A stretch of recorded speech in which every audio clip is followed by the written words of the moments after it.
Hello and welcome to my review of Doctor Who Series 8, Episode 9, Flatline. Yes, I haven't reviewed the previous episodes, which were Kill the Moon, The Caretaker, and what was the other one? I can't remember. But yeah, there are a few episodes which I have missed because recently I haven't had the energy to review things or just talk about certain topics because I just haven't really been that motivated recently, as you can probably tell by the lack of videos in these recent weeks. Anyway, I'm going to review Flatline. Hopefully this will be a short review because all I can say really is that I really enjoyed Saturday's episode. The writer, Jamie something, I can't remember his second name, but if you can comment down below his second name, I'll probably find out after filming this video. But yeah, you wrote The Mummy on the Orient Express, which was episode 8, which was also a good episode. And what I like about Jamie's writing is that obviously he's a newbie to the show, and we've not seen his stuff before, which I was really interesting to see all these new writers coming in. The new writers that we've got, and obviously writers such as Phil Ford, who had written a long time ago for Doctor Who, co-wrote The Waters of Mars, and I was really looking forward to seeing him do a new story. So Series 8 has been very interesting to watch, and so far I'm really liking the way it's going. We've had some fantastic episodes. We had a great start. Obviously, there's going to be a series which is never going to be perfect. There is not going to be a series where everything's perfect. There is always going to be something that people won't like about it. For example, I'm not a big fan of Listen. For me, I thought Listen was a bit dull, and now it seems as though it's one of the best episodes ever, which I disagree, personally. But this episode I thought was fantastic. The basic synopsis is that the TARDIS has sort of become minimised, and it's become even more minimised to the fact that it's now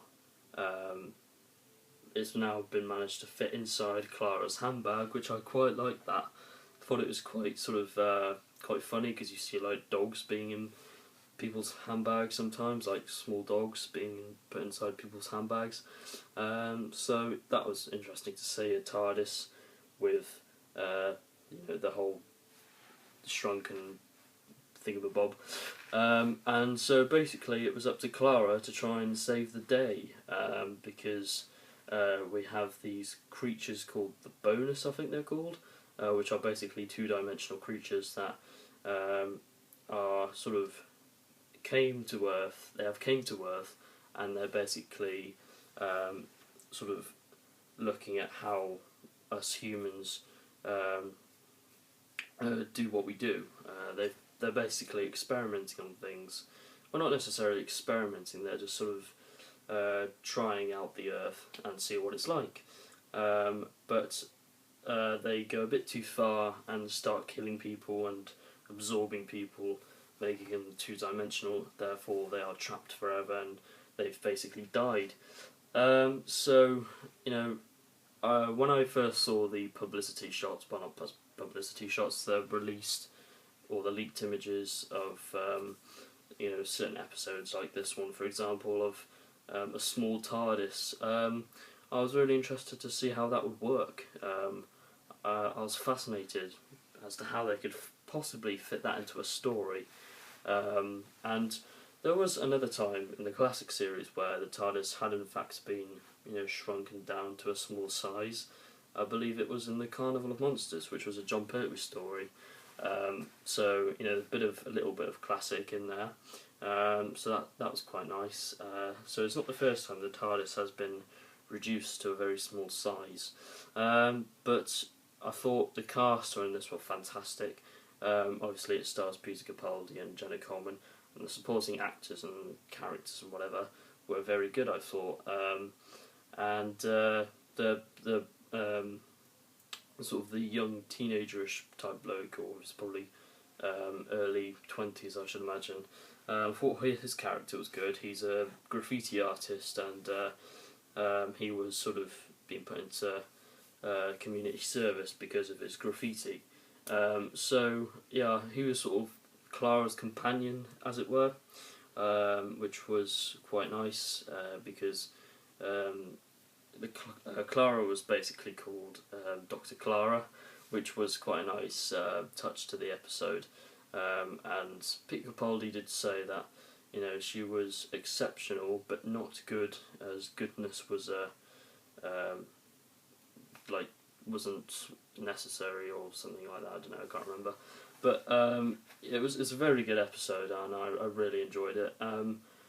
One thing I did notice about this new writer we've got, I think he's quite a fan of trains, because in both episodes, yes, I know the previous episode was basically about a train, whereas this one we did actually see a train, which was quite nice.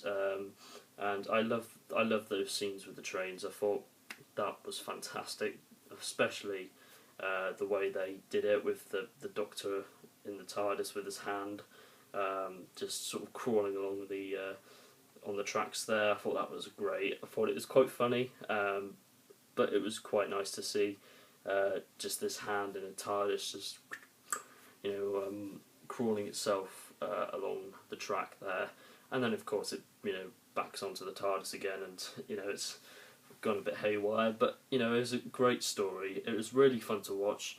One thing I did complain, and Matthew from Heretics Reviews did sort of, I'm sort of agreeing with him here, that the ending was, it was a bit meh. Like the whole resolution to the episode was a bit iffy, but nevertheless it was a fantastic story. I just thought the whole idea was brilliant, really well constructed, and I believe I watched Doctor Who Extra, which is like the sort of mini series behind the scenes that's been played on the BBC YouTube channel, and BBC Red, or when you press Red on the remote control you can watch it, and they said that Jamie was very imaginative, and he presented his ideas in the form of a drawing to show what his monsters or creatures could look like, and I thought that was really quite an inspirational thing to do, because if you're struggling to think of a Doctor Who monster, you can always draw it and then write it into your episode, which I thought that's really good thinking. But you know, it's a fantastic episode. Really good use of location footage as well. Like, I really liked the unused railway station, the unused railway line, and the underground. I thought that was nice. I've sort of said this to a few people, that the way they filmed it, the shots of the sewer just looked a little bit like the Web of Fear. I can imagine Yetis coming along that tunnel, or Cybermen even. So it felt a bit classic as well, so that was nice. Yeah, I really liked that speech which Capaldi made, just basically saying, "I'm the Doctor and you are not allowed on this earth," and that was just a great moment. You know, Peter Capaldi is just a fantastic Doctor. He's really dark and mysterious, and we don't really know where this character is going. So I just thought that speech just, you know, boosted Doctor right up my ranking. Not that he was low in the first place, but I thought he's always going to be high in my ranking now, so that's a good sign. But honestly, I thought this episode was really quite good. It's one of my favourites in the series. I'm really liking where the series is going. It's a fantastic series so far. Yeah, I think that's all I have to say. If I were to give this episode a rating, which is going to be quite hard, I think I would probably rate it an 8 out of 10. great episode. I would happily have this writer return to the show.